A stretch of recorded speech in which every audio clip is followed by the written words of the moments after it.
Hey, what's up? It's Wednesday already. Kyle's still in Chicago. He's just keeping it warm over there. He's coming home, though. Today, we're going to talk about GM hiring Apple. Yes, Toyota kind of giving a little flex, and an employee-only hotel. Hey. We totally need to figure out how we're going to visit this. I thought you were going to be like, we totally need to figure out how to have an ASOTU-only like hub. You know what's funny? Hotel. That as we're streaming the show, a notification just popped up over my Bcam window, and it said, Lori Lightfoot declares emergency, and then that's all I saw. And you're in Chicago right now, so I don't know. Look out your windows or something. It's beautiful out there. I'm pretty sure it really depends on where you are in Chicago, whether or not there's an emergency. I don't know. Maybe we'll get off and we'll look on the news and be like, oh, that's what's up. Don't tell anybody. How's your time been in Chicago? You've been with a lot of dealers, a lot of operations folks. Yes. At the Kane 20 Group event. The Kane 20 Group. And these people are, well, one, any people in like the internet BDC marketing arena are just people after my own heart. And I care and love for their joy and their plight all at the same time. And let me just encourage, if you are an owner, general manager, a dealer principal, any of those titles, and you have someone in the marketing arena or a team, a marketing staff, the chances are they feel overwhelmed by the number of tasks and the number of things that they have to do on a daily basis. And they feel like basically everything is thrown on them that doesn't have to do with sales or service. And that's like, it's just a thing that happens because of like the type of persona, the type of task manager, the capacity to deal with things in the digital ecosystem. And so just know like how you approach that, how you think about that on a day-to-day basis is really important to making sure that your brand still has the ability to carry itself forward, because these people are crucial to your success. And thinking about that and understanding that, I guarantee will provide like infinite return if you're thinking about how to care for those people in their job role. So well, there you go. Which you needed to know that you didn't know you needed to know right from the ground, because it does kind of happen that when we kind of get in these closed rooms, it turns into a therapy session pretty quickly. Every time. Speaking of therapy sessions, I don't know if we're going to do that, but we're going to be at the Reuters Automotive Retail event next week. Yes, the Reuters. Yes, the ASOTU. We got a bunch of stuff. Kyle and I are moderating several panels. Our buddy Steve Greenfield is emceeing the event, and we are launching a new podcast in collaboration with Reuters called Amplify. And our workshop session that they gave us, they pretty much were like, you can do what you want. So the title is What Dealers Wish Their OEM Knew. Speaking of therapy sessions. So listen, if you're a dealer out there, and the intention of this is not to have a gripe session. The intention of this is to bring together the two sides of the industry. The OEMs are thinking over the horizon, all these, one set of problems and challenges. The dealers have another set of problems and challenges that are right in their face every day as consumers walk in and out. There's a gap between the two. Consumers are in the middle of this gap, and we're trying to bring both sides closer together. So if you're a dealer out there, or you work for a dealership, and there's some things you'd love to communicate to the OEM in a positive, productive way, please send them through to us. Send your comments through. You can just email us. You can send them through DMs. We will get it. And we might include some of these in the presentation or in the workshop discussion. So that is next week. If you're going to be in Vegas, good morning to you, Shelly. It's good to see you. And we have a lot of other things going on. We have our premiere of More Than Cars, the TV show. The pilot episode is less than 2 weeks from now. I'm so excited to see More Than Cars. Like more people see that. Actually, everyone here in Chicago, there's a good swath of them that kind of knew what we were doing, and they're like, I can't wait for that. I cannot wait for that. We're going to bring our teams together. So yeah, make sure you do that. Make sure you put that on your calendar. Absolutely. And I think that's enough for today. Let's get into some news. Let's get some news. So what do you do when you cut Apple CarPlay from your future EV models? You know who we're talking about. What do you do when you do that? Well, and you get some flack for it. Do you reverse course? No. You go and you hire an Apple executive. GM has done just that by recruiting Mike Abbott, a key software executive at Apple. He's got a strong record leading software project at couple major tech companies, Apple, Twitter. If you heard of Twitter, Microsoft, and here's a great one that's listed: Palm. Palm. Barely, yeah, but you got, I had one. I had a Palm Pilot. A little too early, but you had old Palm Pilot. Yeah, it basically was a way to keep addresses in one place, and you had to sync it with your computer. It was a thing. But Mike Abbott is going to join GM as their chief software officer, playing a central role in developing their future software controls as GM ramps up its EV and autonomous driving efforts. This just shows their commitment to moving forward, being progressive in their development of software customer experience. CEO Mary Barra said Mike's track record in fast-paced, high-growth environments, developing and executing strategies that generate scalable, repeatable, and commercially successful results will be instrumental as we redefine the future of mobility. So big swinging. That's a big swinging. There's a long sentence, and kudos to GM because, as we've talked about multiple times over, that automakers struggle creating software and technology that is user friendly. And so for someone that has been around early companies like Palm and more recently Apple, they're going to be thinking about the UI. They're going to be thinking about the UX, the way that the software and the plumbing is built around the technology. So kudos to them for making a hire outside of automotive from the tech sector. It will be interesting to see Abbott's bent for Apple, most likely.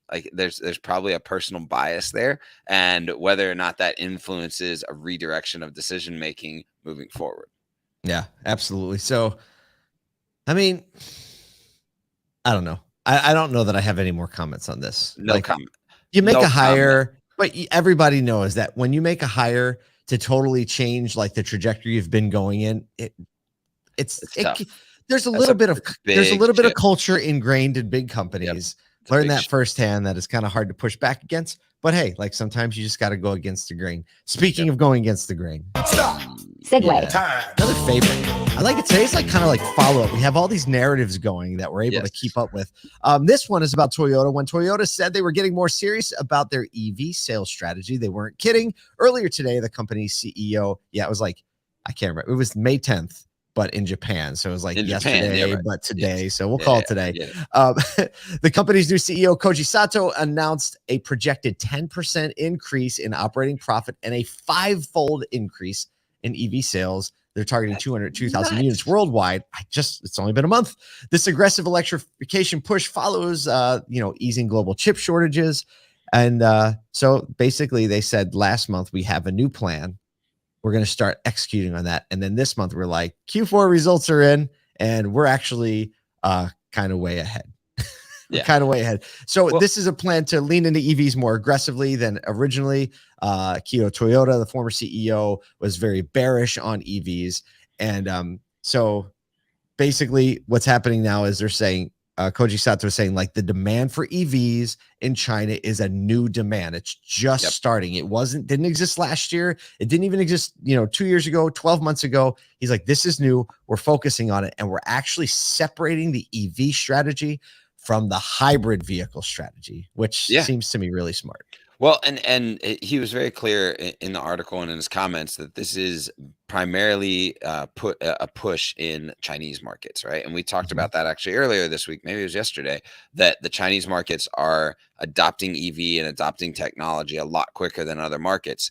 So I don't think we're going to see the effects of this and impact of this a ton in the US, but it's clear. I said this a couple of weeks ago. It is clear to me that Toyota is going to be able to either they're going to pivot or they're just coming in swinging, even though it seems like they're later to the game and they've been planning this all along and they have all of the efficiency set up and they know exactly what they're doing. And that's my bet. I'm going to bet on that horse. Yeah. I'm betting on that horse. Absolutely. It's Toyota just consistently does things in the timing that makes the most sense. And the timing that makes the most sense is when you can 4-fold or 5-fold your output of a vehicle line within a 12-month period. No, you were planning that, Joker. Telling you right now. Japanese companies definitely known for being very strategic, right? Very measured, very patient. And to think that Akio Toyoda is not still in every boardroom still, you know what I mean? Like they're all just working it and they're like, oh yeah, we kind of knew this might, I'm betting on Toyota every time. Betting on them for sure. All right.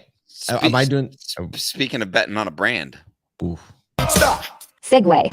This is a good one for them. Delta's been getting all the press lately. Yeah, Delta's been getting all the press. American Airlines missed in being in that top 1 through 3 there on the top airlines list. But I think that this might change because they are upping their game on keeping their staff comfortable and focused while traveling and training with the opening of a beautiful new hotel in Dallas that's just for staff. That's it. It's a $250 million Skyview 6 hotel located at the airline's corporate campus. And it was designed with input from employees and includes features based on what they prioritize for comfort and Paul, community. So here's a couple of the features that they've put in. In each room, there is a large cork strip for displaying training materials. So they've got that in the actual room because there's a lot of training done near this space. Also, magnetic blackout curtains for those for like people that are obviously moving and they've got time zone issues and or their flights are late or flights are midday, so that they can black out their room.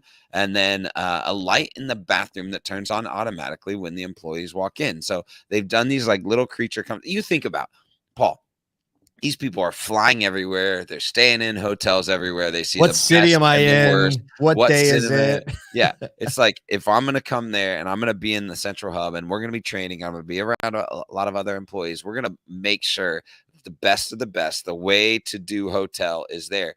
I think my favorite part of this whole thing is they put a micro lounge on each floor so that they can get out of their rooms, socialize, hang out with other people that are either training and study with them, or they can just be a part and around kind of a familial place because they are traveling so much. And this lends itself the opportunity to kind of build community around the staff experience, even though there's not like a staff experience where everybody's going to an office every day.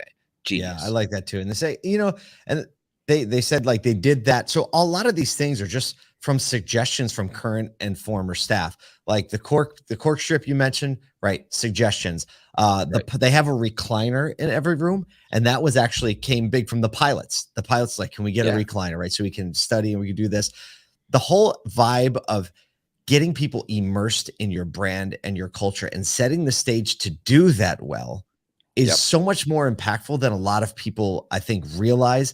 And deploying these elements of hospitality in the employee experience. We're not even talking customer experience, the employee experience, because you're setting the mindset.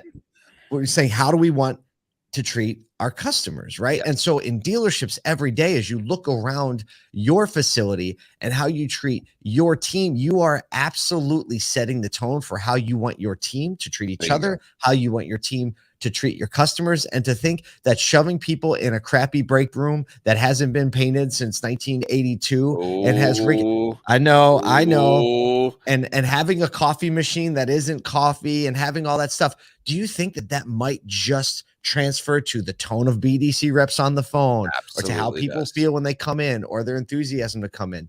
This American Airlines got it right. We're bringing people in, we're taking care of them so that they can take care of a customer. Hats off. Kudos to American Airlines, and we got some lessons to learn from them. Let's go. Well, speaking of American Airlines, now you're probably not flying American on your way back from Chicago. Oh man, we got a lot of work to do. We'll be online. We'll be around. You have some things to do. You have some people serve. So go out there. It's only Wednesday.